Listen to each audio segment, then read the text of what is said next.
Imagine getting paid just for sharing your thoughts on products and services you use every day. With Survey Junkie, it's that simple. Click on the link in the video description to discover how you can start earning today by taking surveys. Pitched battles have erupted in Mallorca's capital as rival gangs clash and anti-tourist protests reach boiling point. Visitors have been warned to avoid swathes of Palma where violence and crime is increasingly common, particularly under the cover of night. This week in Palma's San Gotla district, police were forced to intervene in a 50-person fight reportedly involving Spaniards, Africans, and Moroccans on one side and Algerians on the other. At least 4 people, reportedly young Algerians, were injured as a crowd of some 200 blocked a street with a burning container and threw objects at riot cops attempting to defuse the situation. Neighbors locked themselves in their homes amid the pitched battles, with one telling Balearic Islands newspaper Ultima Hora, "I'm very scared, I can't even go outside." Another neighbor said the group, which included the Spaniards, don't like the Algerians, and we don't want them either. The 4 young Algerian men reportedly told police that they were sitting on a bench when a large group of people armed with sticks and other blunt objects attacked them for no apparent reason. They were rushed to hospital with injuries.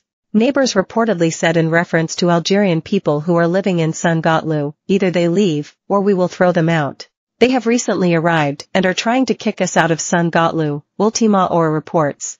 More graffiti with the words, "Tourists go home" appeared in Mallorca this week, following a weekend of protests in the capital. Some 10,000 locals took to the streets of Palma at the weekend and demanded curbs on mass tourism. They marched through Whaler Square, where many holidaymakers were enjoying their evening meal, and chanted, "Let's save Mallorca. Foreigners out." Activists are now threatening to collapse the busy Palma airport, which hosted 31.1 million passengers last year, according to The Times. The unusual tactic is expected to involve citizens causing a traffic gridlock outside the airport.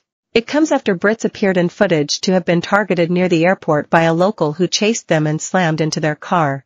Dramatic scenes caught on camera showed the Brits' car being forced off a motorway and onto a hard shoulder, before the attacker made several reckless maneuvers, according to cops.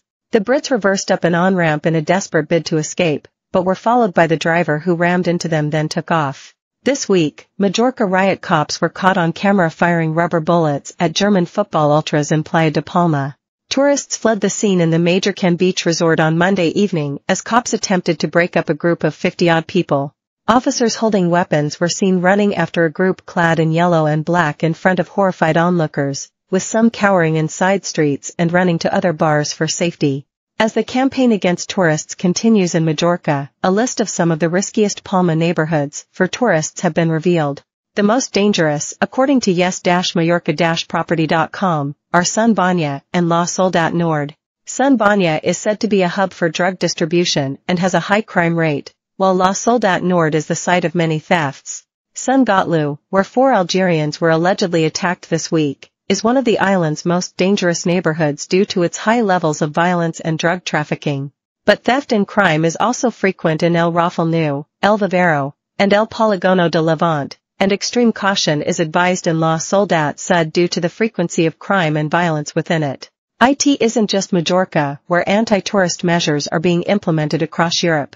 Many top holiday destinations across the continent are taking action to prevent unwanted travelers from taking over their towns and cities. Locals feel they can no longer live in the iconic destinations because they have become overcrowded, unsafe and uncomfortable. In April, thousands of people took to the streets in Tenerife to demand restrictions on holidaymakers after telling Brits to go home. The anti-tourist hordes filled a square in the capital brandishing banners, including some that read, "You enjoy, we suffer" in English. Protests also took place at the same time on other popular Canary Islands, including Lanzarote and Gran Canaria. The marches were orga.